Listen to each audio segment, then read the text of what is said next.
Breaking news చూస్తున్నారు. మాజీ MP Gorantla మాధవ్కు shock ఇచ్చారు పోలీసులు. అనంతపురంలో మాధవ్ ఇంటికి చేరుకున్నారు విజయవాడ సైబర్ క్రైమ్ పోలీసులు.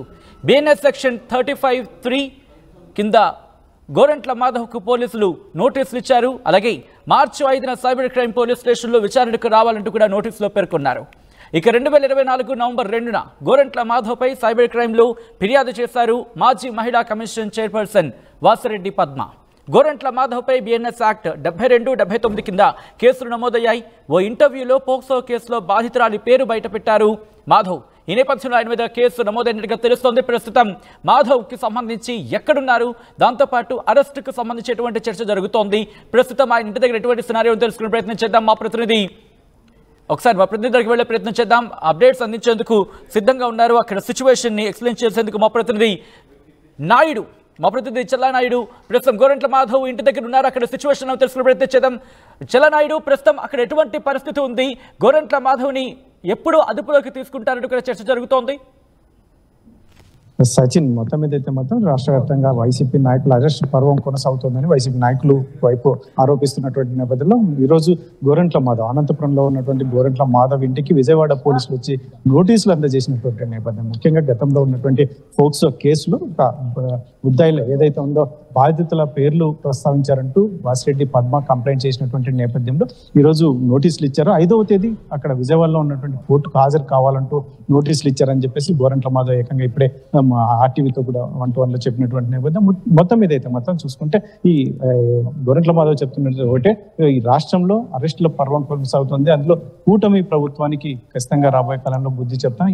ఇటువంటి అరెస్టులు జరిగిన వైసీపీ నాయకుల మీద అక్రమ అరెస్టులు ఎన్ని చేసిన మొత్తం వీటిని ఎదుర్కొంటామని చెప్పేసి గోరంట్ల మాధవ్ చెప్తున్నటువంటి నేపథ్యం. సచిన్, రైట్. గోరంట్ల మాధవ్కి సంబంధించి కుటుంబం ఏమంటుంది? మరి ముఖ్యంగా మార్చి 5న సైబర్ క్రైమ్ పోలీస్ స్టేషన్లో విచారణకు రావాలంటూ నోటీసులు ఇచ్చిన నేపథ్యంలో ఆయన ఏమంటున్నారు? ఎస్పెషల్లీ అదే గోరంట్ల మాధవ్, మాజీ ఎంపీ గోరంట్ల మాధవ్ అయితే మాత్రం నేను మొత్తం పూర్వపరాలు పూర్తిగా తెలుసుకొని మన లీగల్ గా ఎలా ప్రొసీడ్ అవ్వాలి, అందులో మిగతా మా లాయర్ల సూచన మేరకు, లీగల్ అడ్వైజర్స్ మేరకు ఇవన్నిటిని కూలంకషంగా నేను పరిశీలించిన తర్వాత మొత్తానికైతే మాత్రం పోలీసులకి సహకరిస్తాను అని ఒకవైపు చెప్తూనే ఎలా ఈక్వేషన్స్ ఎలా ఉన్నాయి అని చెప్పి చూసుకున్న తర్వాత నేను హాజరవుతాను. ఖచ్చితంగా ఏదైతే మాత్రం ఎన్ని నోటీసులు ఇచ్చినా ఏం చేసినా మాత్రం అన్నిటికీ హాజరవుతాను, తప్పించుకునే ప్రసక్తే లేదు. కాకపోతే ఈ అక్రమ అరెస్టులు మాత్రం భారీగా జరుగుతున్నటువంటి నేపథ్యం. ఇది వాసిరెడ్డి పద్మ నిన్న మొన్నటి వరకు కూడా మా పార్టీలో ఉన్నటువంటి వాసిరెడ్డి పద్మ కూడా ఈ రోజు కంప్లైంట్ చేసినటువంటి నేపథ్యాన్ని చూస్తే ఇది కూటమి నేతలు ఏదైతే ఉందో చెప్పిన నేపథ్యంలో ఆ రకంగా నడుచుకుంటుంది అని చెప్పేసి గోరంట్ల మాధవ్ చెప్తున్నాడు. సార్, ఒక్కసారి కెమెరాని ప్యాన్ చేసి చూపించే ప్రయత్నం చేయండి. ఎందుకంటే గోరంట్ల మాధవ్ ఇంటి దగ్గర ఎటువంటి పరిస్థితి ఉంది, అట్ ద సేమ్ టైం కార్యకర్తలకు సంబంధించి అక్కడ పెద్ద ఎత్తున చేరుకున్నట్టుగా తెలుస్తోంది. ఒక్కసారి వాళ్ళతో మాట్లాడే ప్రయత్నం చేస్తారా నాయుడు?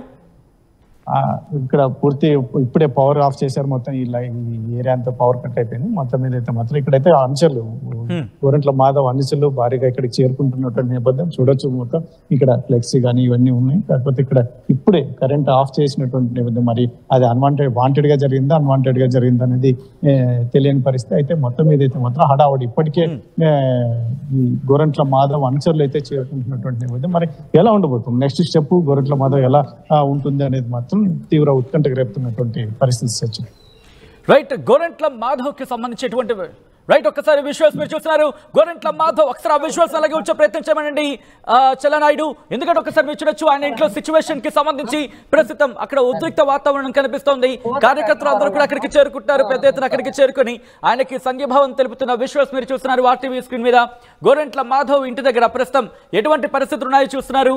కార్యకర్తలు అందరూ కూడా అక్కడికి చేరుకుంటున్నారు, చేరుకుని ఆయనకి అక్కడ మద్దతుగా అక్కడ నిలుస్తున్న సంఘీభావం తెలుపుతున్న పరిస్థితి మీరు చూస్తున్నారు. ఒకసారి మా ప్రతినిధి చెల్లనాయుడు దగ్గరికి వెళ్లే ప్రయత్నం చేస్తున్నాను. చెల్లనాయుడు, అక్కడ గోరంట్ల మాధవ్ కి సంబంధించి ఉన్నారా? ఇక్కడే ఉన్నారండి, ఇంటి దగ్గర ఉన్నాం. మనం కూడా ఏదైతే ఉందో గోరంట్ల మాధవ్ ఇంటి దగ్గర నుంచి మనం లైవ్ కూడా ప్రొసెస్ చేస్తున్నాం. మొత్తం మీద అయితే మాత్రం లైవ్ మనం ఇస్తున్నాం. ఇటువంటి పరిస్థితుల్లో గోరంట్ల మాధవ్ కూడా మీడియాతో ఇంటరాక్ట్ అయినటువంటి నేపథ్యం. అయితే ఖచ్చితంగా నేను ఎక్కడ తప్పించుకునే ప్రసక్తి అయితే లేదు, ఖచ్చితంగా పోలీసులకు సహకరిస్తాను అని చెప్పేసి చెప్పినటువంటి నేపథ్యంలో మరి గోరంట్ల మాధవ్ ఇంటి వద్దనే ఉన్నాం. మనం చూడొచ్చు విజువల్స్ లో కూడా, ఎందుకంటే ఇప్పటికే మాధవ్ అనుచరులు కూడా వచ్చినటువంటి నేపథ్యం. ఒక్కసారి నాయుడు వాళ్ళతో మాట్లాడే ప్రయత్నం చేస్తారా కార్యకర్తలతో? మొత్తం మీద నాయకులు అయితే ఇక్కడ వస్తున్నటువంటి నేపథ్యంలో ఆయన గోరంట్ల మాధవ్ అనుచరులు అయితే మాత్రం ఇప్పటికే ఇక్కడికి వచ్చినటువంటి పరిస్థితులు ఏం చెప్తారు? ఏంటి గోరంట్ల మాధవ్ గారికి ఇట్లా నోటీసులు ఇవ్వడం ఎలా చూస్తారు మీరు? గోరంట్ల మాధవ్ ప్రధానంగా ఆయన వద్ద ఉన్నటువంటి నేపథ్యంలో ఏం చెప్తారు? ఈ ప్రభుత్వం తెలుగుదేశం పార్టీ ప్రభుత్వ కూటమి వీళ్ళు అక్రమ కేసులు ఏదైతే వైఎస్ఆర్ కాంగ్రెస్ పార్టీ కార్యకర్తలు కావచ్చు, నాయకులు కావచ్చు, వీళ్ళని ఏ విధంగా కట్టడి చేయాలా, ఈ ప్రజల్లో తిరుగుబాటు స్టార్ట్ అయింది తెలుగుదేశం పార్టీ మీద, వాళ్ళ యొక్క కూటమి పార్టీ మీద ఏదైతే తిరుగుబాటు స్టార్ట్ అయిందో ఆ తిరుగుబాటుని ఎప్పుడైతే దీన్ని ఎలక్షన్ డైవర్ట్ ఈ సబ్జెక్టు డైవర్ట్ కోసం మా పార్టీ నాయకులను వేధించడం జరుగుతుంది తప్ప ఇటువంటి కేసులు ఆయన ఆల్రెడీగా మాధవ్ గారు సిఐగా పోలీస్ డిపార్ట్మెంట్ నుంచి పనిచేసిన వచ్చిన వ్యక్తే, అనంతపురం హిందూపురం పార్లమెంట్ శాసనసభ్యులుగా పనిచేసేది, పార్లమెంట్ సభ్యులుగా పనిచేశారు. ఆయనకు చట్టాలు ఇవన్నీ కొత్త ఏం కాదు. ఈ న్యాయ విచారణ ఎదుర్కొంటాం. అక్రమ కేసులు ఎన్ని అక్రమ కేసులు కట్టినా కూడా న్యాయ విచారణ ఎదుర్కొని అడిగిన ముత్యంలో బయటకు వస్తాం తప్ప ఇటువంటి ప్రలోభాలకు, ఇటువంటి బెదిరింపులకు ఎటువంటి తగ్గేది లేదు. ఇటువంటి దానికి ఎనికిపోయేది లేదు. కాంగ్రెస్ పార్టీ జెండా మోసేదానికి, వైఎస్ఆర్ కాంగ్రెస్ పార్టీ జెండా మోసేదానికి బతికినంత వరకు మోసి తీరుతాం, ముందుకు పోతాం. దీన్ని చట్ట ప్రకారం ఎదుర్కొంటాం, న్యాయ విచారణ ఎదుర్కొంటాం, కడిగిన ముత్యం మాత్రం బయటకు వస్తాం.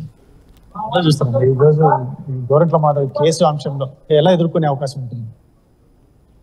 ఈ కూటమి ప్రభుత్వం అధికారంలోకి వచ్చిన తర్వాత ఈ రాష్ట్రంలో వైఎస్ఆర్ కాంగ్రెస్ పార్టీలో ఉన్నటువంటి యాక్టివ్గా ఉన్నటువంటి లీడర్ల అందరి మీద కూడా ఇలాంటి తప్పుడు కేసులు బనాయించడం జరుగుతుంది, అక్రమ కేసులు బనాయించడం జరుగుతుంది. ముఖ్యంగా ఈ రాష్ట్రంలో చాలా మంది నాయకుల పైన ఈ అక్రమ కేసుల ద్వారా ఇబ్బంది పెట్టడం జరుగుతుంది. ముఖ్యంగా ప్రజల పక్షాన ప్రశ్నించే ప్రతి ఒక్కరి మీద కూడా ఇలాంటి కేసులు పెట్టడము ఇవన్నీ ప్రజలు గమనిస్తా ఉన్నారు. ఈ రాష్ట్ర ప్రజలు కూడా ఈ కూటమి ప్రభుత్వము సూపర్ 6 హామీల ద్వారా అధికారంలోకి వచ్చి ఈరోజు కేవలం ఆ హామీలన్నీ కూడా పక్కన పెట్టి ఈ వైఎస్ఆర్ కాంగ్రెస్ పార్టీలో ఉన్నటువంటి వాళ్ళందరి మీద అక్రమ కేసులు బనాయించి ఇబ్బందులు పెట్టాలనేటువంటి కార్యక్రమాలు చేస్తుంది. ఇలాంటి కేసులకు ఎలాంటి పరిస్థితుల్లో వైఎస్ఆర్ కాంగ్రెస్ సైనికులు ఎవరు భయపడే పరిస్థితి లేదు.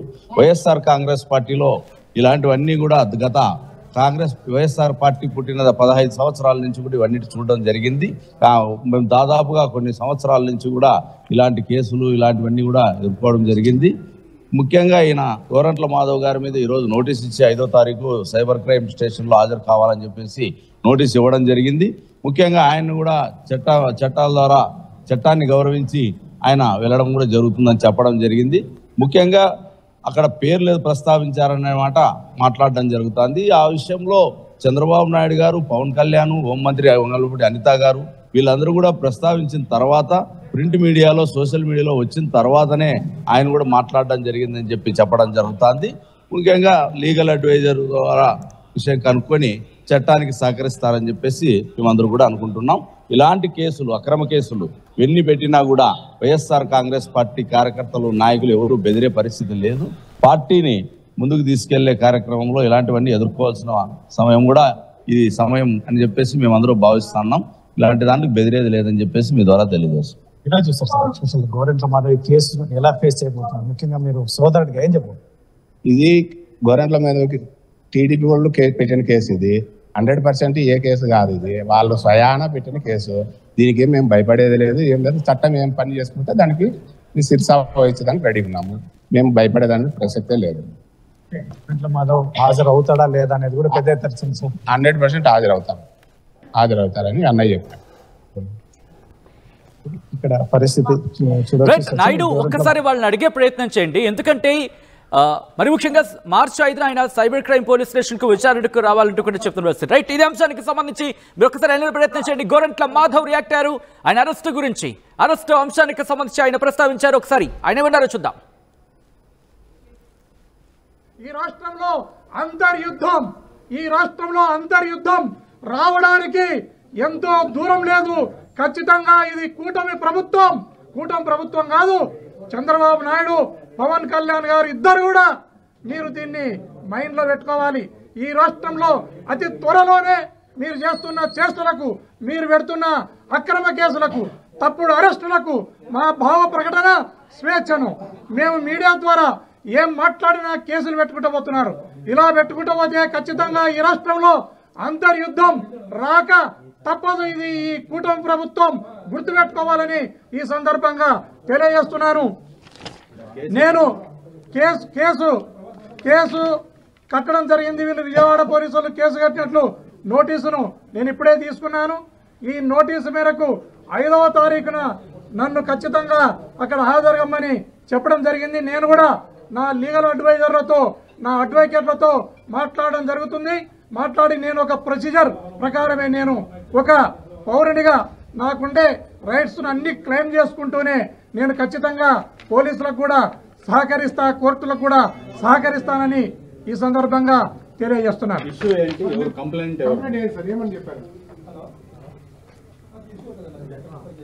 కంప్లైంట్ వచ్చేసి నేను ఎప్పుడైతే సూపర్ 6 మీరు అమలు చేస్తలేరు, సూపర్ 6ల స్థానంలో మీరు ఆడపిల్లలకు జరుగుతున్న అన్యాయాలు ఏవైతే ఉన్నాయో, పసిపిల్లల పైన రేపులు జరుగుతున్నాయి, పసిపిల్లలను మర్డర్లు చేస్తున్నారు. ఈ రాష్ట్రంలో మహిళలకు భద్రత లేకుండా పోయింది. ఈ రాష్ట్రంలో అనేక హత్యలు, అత్యాచారాలు జరుగుతున్నాయి. వీటిపైన ఈ ప్రభుత్వం ఖచ్చితంగా ధ్యాస పెట్టాలి. సూపర్ 6ను ఎగరగొట్టి వీటిని అమలు చేస్తున్నారు మీరు అనే మాట నేను మాట్లాడడం జరిగింది. దాని మీదనే కేసును రిజిస్టర్ చేసినట్లు నోటీసులు ఇచ్చినారు.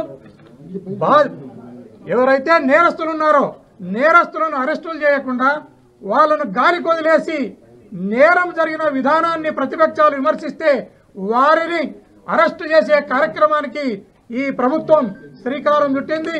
ఖచ్చితంగా ఈ ప్రభుత్వం దీనికి మూల్యము చెల్లించక తప్పదని. రైట్, అది తనకిచ్చిన నోటీసుల మీద ఆగ్రహాన్ని వ్యక్తం చేస్తున్నారు గోరంట్ల మాధవ్. దానికి సంబంధించిన బ్రేకింగ్ న్యూస్ చూస్తున్నారు. 2024 నవంబర్ 2న గోరంట్ల మాధవ్ పై సైబర్ క్రైమ్ లో ఫిర్యాదు చేశారు మాజీ మహిళా కమిషన్ చైర్పర్సన్ వాసిరెడ్డి పద్మ. ఈ నేపథ్యంలో గోరంట్ల మాధవ్ పై బిఎన్ఎస్ యాక్ట్ 72, 79 కింద కేసులు నమోదయ్యాయి. ఓ ఇంటర్వ్యూలో పోక్సో కేసులో బాధితురాలి పేరు బయటపెట్టారు మాధవ్. ఈ నేపథ్యంలో ప్రస్తుతం ఇన్వెస్టిగేషన్ కి సంబంధించి ఆయన మాట్లాడడం జరుగుతోంది. లీగల్ గా ఆ ప్రొసీజర్ ప్రకారం నడుచుకుంటూ అంటున్నారు. ఈ నేపథ్యంలో ఒకవేళ ఆయన అరెస్ట్ కు సంబంధించి అంటే విచారణకు పిలిచే నేపథ్యంలో అరెస్ట్ చేస్తే కనుక ఆయన అనుచరుల కార్యాచరణ ఏ విధంగా ఉండబోతుందో తెలుసుకునే ప్రయత్నం చేద్దాం. నేరుగా అనంతపురం వెళ్తాం. మా ప్రతినిధి చెల్లనాయుడు అప్డేట్స్ అందించేందుకు సిద్ధంగా ఉన్నారు. చెల్లనాయుడు, ప్రస్తుతం కార్యకర్తలు ఏమంటున్నారు? మరి ముఖ్యంగా ఒకవేళ విచారణకు పిలిచి ఆయన అరెస్ట్ చేస్తే కనుక వాళ్ళ ప్రణాళిక ఎలా ఉండబోతోంది? సచిన్, మొత్తం మీద అయితే మాత్రం ఈ రోజు విజయవాడ పోలీసులు గోరంట్ల మాధవ్కు నోటీసులు అందించినటువంటి నేపథ్యంలో 5వ తేదీ విచారణకు హాజరు కావాలని చెప్తున్నట్టు నేపథ్యం. మరి విచారణకు పిలిచిన నేపథ్యంలో అక్కడ అరెస్ట్ జరుగుతుందా లేదంటే విచారణ చేసి పంపుతారా అనేది మరి పూర్తిగా మనకు ఇన్ఫర్మేషన్ లేనటువంటి పరిస్థితి. ఇప్పటికైతే మాత్రం వీరి అంచెలు అయితే మాత్రం అంచెలు కానీ గోరంట్ల మాధవ్, మాజీ ఎంపీ గోరంట్ల మాధవ్ అయితే మాత్రం ఖచ్చితంగా హాజరవుతాను, ఈ పోలీసులు ఇచ్చినటువంటి నోటీసులకు హాజరవుతాను, అది లీగల్ గా ఎటువంటి ఈక్వెషన్స్ తీసుకొని నేను హాజరవుతానని మాధవ్ చెప్తున్నటువంటి నేపథ్యంలో మరి ఆ రోజు ఈ పోలీసుల రియాక్షన్ ఎలా ఉంటుంది? అరెస్ట్ ఉంటుందా లేదంటే ఇతరత్ర ఏమైనా అంశాలు ఉంటాయా అనేది మరి పూర్తిగా అది మనం ఎక్స్పెక్ట్ చేయలేని పరిస్థితి. కాకపోతే మాత్రం ఇక్కడ గోరంట్ల మాధవ్ అనుచరులు అయితే మాత్రం భారీ స్థాయిలో, ఎందుకంటే ఆ రోజు 5వ తేదీన గోరంట్ల మాధవ్ తో పాటు విజయవాడకు చేరుకునే అవకాశం పూర్తిగా ఉన్నటువంటి నేపథ్యం. మరి వీరిని కూడా గోరంట్ల మాధవ్ అనుచరులను కూడా పోలీసులు కట్టడి చేస్తారా, మరి నిలువరించే ప్రయత్నం చేస్తారా, ఒక గోరంట్ల మాధవ్ను ఒక్కటి ఎక్కడికి అనువదించే ప్రయత్నం చేస్తారా అనేది ఇదంతా మాత్రం పూర్తిగా, ఎందుకంటే ఇది ఎక్స్పెక్ట్ చేయలేని పరిస్థితి. కాకపోతే మాత్రం ఆయన గోరంట్ల మాధవ్ వెళ్తున్నాడు అంటే మాత్రం ఆయనకి పూర్తి మాబ్ ఎక్కువగా ఉంటుంది, భారీ ఎత్తున ఆయన అభిమానులు ఉన్నటువంటి నేపథ్యంలో మరి భారీ స్థాయిలో కూడా చెల్లనాయుడు ఒకవేళ కనుక విచారణకు పిలిచి ఆయన అరెస్ట్ చేస్తే కనుక ఇటు కార్యకర్తల కార్యాచరణ ఎలా ఉండబోతుంది? ఒక్కసారి వాళ్ళ మాటల్లో తెలిపే ప్రయత్నం చేస్తారా? చూద్దాం. మనతో పాటు గోరంట్ల మాధవ్ అంచెలు ఉన్నారు. ఏం చెప్తారు? అరే ఒకవేళ విజయవాడకి పిలిచిన నేపథ్యంలో మరొకసారి అక్కడ ఏమైనా అరెస్టులు జరిగితే ఎలా స్పందిస్తారు, ఎలా ఉండబోతుంది సార్? ముఖ్యంగా ఒకవేళ ఆ రోజు ఎంక్వైరీకి పిలిచి మరి ఏదైనా అరెస్టులు చేస్తే వైసీపీ కార్యకర్తల రియాక్షన్స్ ఎలా ఉన్నాయి? వైఎస్ఆర్ కాంగ్రెస్ పార్టీ నిర్మాణం జరిగిన తర్వాత గత 15 సంవత్సరాలుగా గతంలో ఉన్నటువంటి తెలుగుదేశం పార్టీ అయితేనేమి, కాంగ్రెస్ పార్టీ అయితేనేమి ఇలాంటి కేసులు పెట్టడము, వైఎస్ఆర్ కాంగ్రెస్ పార్టీ నిర్మాణం జరిగిన తర్వాత ఎన్నో రకాలుగా ఈ రాష్ట్రంలో ఇబ్బందులు పెట్టడం జరిగింది.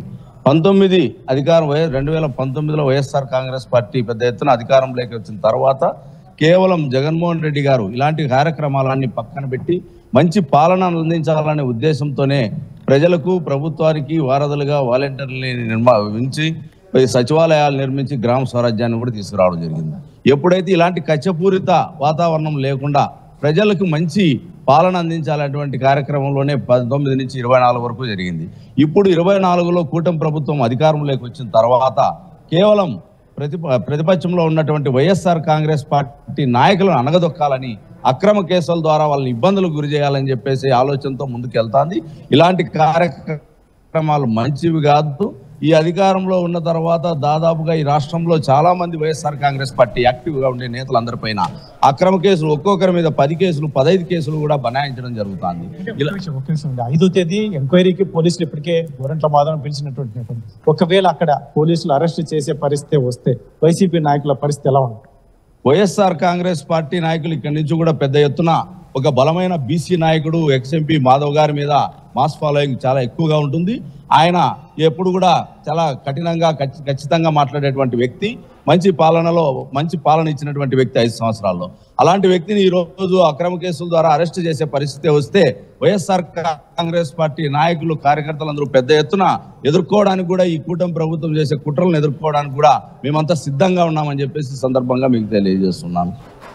సచిన్, మొత్తం మీద అయితే మాత్రం ఇక్కడ ఏదైతే ఉందో రోజు 5వ తేదీ నోటీసులు ఇచ్చినటువంటి నేపథ్యంలో హాజరవుతున్నటువంటి నేపథ్యం, గోరంట్ల మాధవ్ విచారణకు హాజరవుతున్నటువంటి నేపథ్యం, మరి ఆ రోజు ఎలా ఉండబోతుంది అనేది మాత్రం పూర్తిగా అది ఎక్స్పెక్ట్ చేయలేనటువంటి పరిస్థితి. కాకపోతే మాత్రం ఈ నాయకులు ఎవరైతే ఉన్నారో మాస్ ఫాలోయింగ్, గోరంట్ల మాధవ్కి మాస్ ఫాలోయింగ్ ఎక్కువగా ఉన్నటువంటి నేపథ్యంలో ఆ రోజు ఏదైనా తేడా వస్తే మాత్రం ఆయన అనుసరించడానికి, లేదంటే ఏదైనా ఎదుర్కోవడానికి వైసీపీ నాయకులు సిద్ధంగా ఉంటారని చెప్పేసి ఆయన అంచెలు కూడా చెప్తున్నటువంటి నేపథ్యం. సచిన్, రైట్ నాడు ఒక్కసారి మీరు లైన్లోనే ఉండండి. ఇదే అంశానికి సంబంధించి మాజీ ఎంపీ గోరంట్ల మాధవ్ రియాక్ట్ అయ్యారు. ఆయనకు నోటీసులు ఇచ్చిన నేపథ్యంలో ఆయన రియాక్షన్ ఏంటి ఇప్పుడు చూద్దాం. ఈ రాష్ట్రంలో అంతర్యుద్ధం రావడానికి ఎంతో దూరం లేదు. ఖచ్చితంగా ఇది కూటమి ప్రభుత్వం కాదు. చంద్రబాబు నాయుడు, పవన్ కళ్యాణ్ గారు ఇద్దరు కూడా మీరు దీన్ని మైండ్లో పెట్టుకోవాలి. ఈ రాష్ట్రంలో అతి త్వరలోనే మీరు చేస్తున్న చేష్టలకు, మీరు పెడుతున్న అక్రమ కేసులకు, తప్పుడు అరెస్టులకు మా భావ ప్రకటన స్వేచ్ఛను మేము మీడియా ద్వారా ఏం మాట్లాడినా కేసులు పెట్టుకుంటూ పోతున్నారు. ఇలా పెట్టుకుంటూ పోతే ఖచ్చితంగా ఈ రాష్ట్రంలో అంతర్యుద్ధం రాక తప్పదు. ఇది ఈ కూటమి ప్రభుత్వం గుర్తుపెట్టుకోవాలని ఈ సందర్భంగా తెలియజేస్తున్నాను. నేను కేసు కట్టడం జరిగింది. వీళ్ళు విజయవాడ పోలీసులు కేసు కట్టినట్లు నోటీసును నేను ఇప్పుడే తీసుకున్నాను. ఈ నోటీసు మేరకు 5వ తారీఖున నన్ను ఖచ్చితంగా అక్కడ హాజరుగమ్మని చెప్పడం జరిగింది. నేను కూడా నా లీగల్ అడ్వైజర్లతో, నా అడ్వకేట్లతో మాట్లాడడం జరుగుతుంది. మాట్లాడి నేను ఒక ప్రొసీజర్ ప్రకారమే, నేను ఒక పౌరునిగా నాకుండే రైట్స్ అన్ని క్లెయిమ్ చేసుకుంటూనే నేను ఖచ్చితంగా పోలీసులకు కూడా సహకరిస్తా, కోర్టులకు కూడా సహకరిస్తానని ఈ సందర్భంగా తెలియజేస్తున్నాను.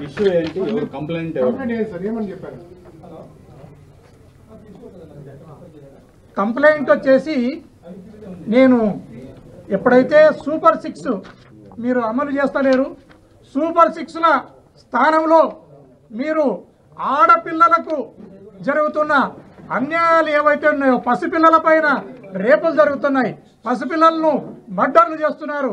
ఈ రాష్ట్రంలో మహిళలకు భద్రత లేకుండా పోయింది. ఈ రాష్ట్రంలో అనేక హత్యలు, అత్యాచారాలు జరుగుతున్నాయి. వీటిపైన ఈ ప్రభుత్వం ఖచ్చితంగా ధ్యాస పెట్టాలి.